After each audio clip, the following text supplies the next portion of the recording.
Hey everybody, Alan here at the shop. It's Sunday afternoon, about 1 p.m., and the video interview with Rich of Rich Rebuilds is supposed to come out sometime around 5 or 6 this evening. And I was thinking about some things from that call that some of you may have some questions about, so I decided I would shoot this video just as kind of a fill in to kind of answer some of that and pick up on some topics that we talked about in the video.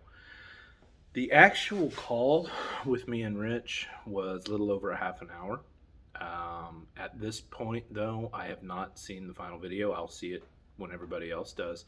So I don't know how much of that is going to make the final edit.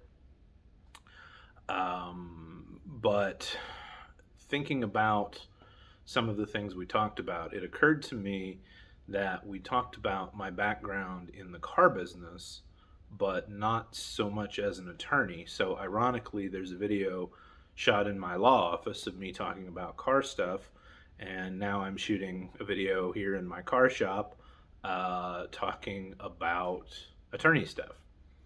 And that's one of the things I mentioned to Rich. Again, I don't know how much of this is going to make the video, but I've been a car guy since about 1996, 97, when I started working at a Chevrolet Geo and Olds dealership.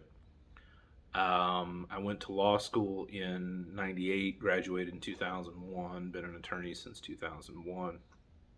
But I've never really crossed the two, meaning I've never really been an automotive industry attorney. I've been in private practice. I started in government, but I've been in private practice since 2005.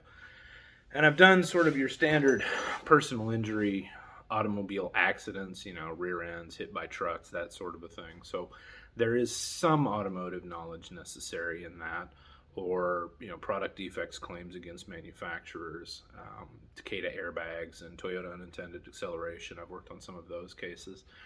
So obviously automotive knowledge helps, but as the attorney, I'm not the technical expert there. We had reconstructionists or software engineers or whatever other technical experts we needed for those types of cases, and I was just a litigator. And the reason for that, I mentioned this to Rich, that I've always kept the car side and the attorney side separate, and that's very much by design, kind of as an issue of my own sort of self-care, mental health. Attorney burnout is a very real thing. Three of my very close attorney friends, including my best friend from law school, have committed suicide in the past few years, and that is something that weighs very heavily on the profession. So I think all of us have become a lot more attuned to our own mental health and our own self-care. And for me, the auto business is a bit of a reprieve. It allows me to focus on some other things, clear my head of the law.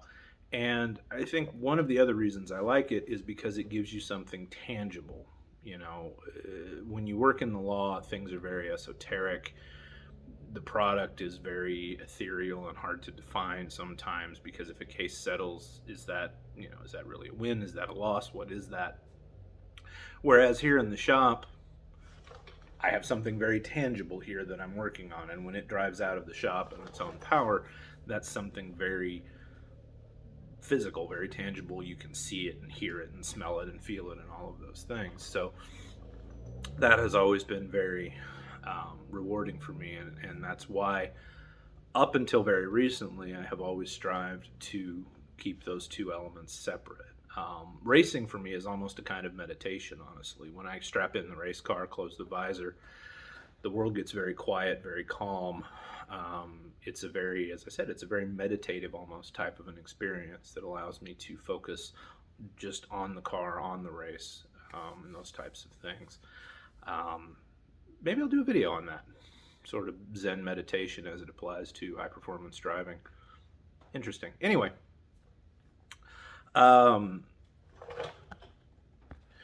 this interview with Rich came up very spontaneously. I watched the Model D video like anyone else, and posted a comment that got quite a bit of engagement. Rich and I both were surprised.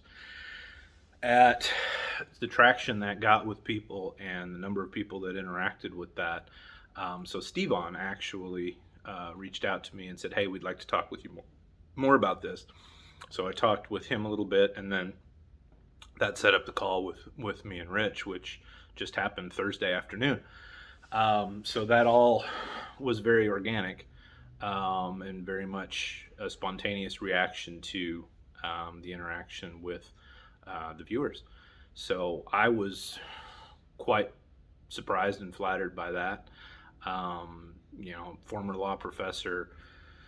People think I tend to get too deep in the weeds and too intellectual about stuff, and nobody cares what I'm talking about. But obviously, the Rich Rebuilds community has a different opinion of that. And I was very pleasantly surprised by that. And that raises sort of the next question for my own channel. As you can see, this is a very small channel. I have, as of the time I'm filming this, 212 subscribers. Of course, I love all 212 of you, but that is a small community. And so I'm wondering how many people will find this video after the appearance on Rich's channel.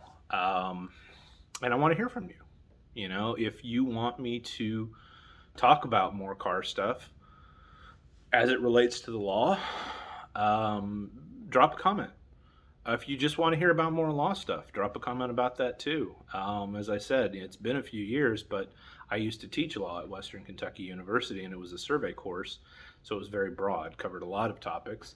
And I'm comfortable talking about most things in law. I say most because there's a few areas that I don't practice in, I don't have comfort level with, and just not my thing. But as it relates to most topics, I'm happy to have those conversations with you, and I'm happy to shoot videos about it. Kind of what you guys want to see. This channel has been around for a couple years, but it's never really found its footing. I have a few shop videos, I have a few racing videos, but there's not a lot of engagement, and I understand why. Quite frankly, the videos are a little dry. So this is your chance. This is your chance to tell me. What do you want to see? What do you want to hear me talk about? What sort of content do you want? Yes, I am restoring cars and doing some high performance builds, but it's pretty much just me here in the shop. Sometimes my girlfriend helps out, like bleeding brakes and that sort of a thing, but as a result, it goes much slower than some other shops that have more labor to bring to bear. So a car with me might take 6 months, whereas at another shop that has 4 or 5 guys all hands on deck, they can get it turned around in 30 or 60 days. And that's just the nature of the resources that I have. But if you want me to talk about more clean air stuff, if you want me to talk about electrification, if you want me to talk about safety regulations, I'm happy to do that. So let me know. Subscribe to the channel, drop me a comment below, and we'll see what direction this goes. I am very excited. Basically, just like I said, I'm excited to see what you guys want to talk about and what you want to hear. So this is our chance.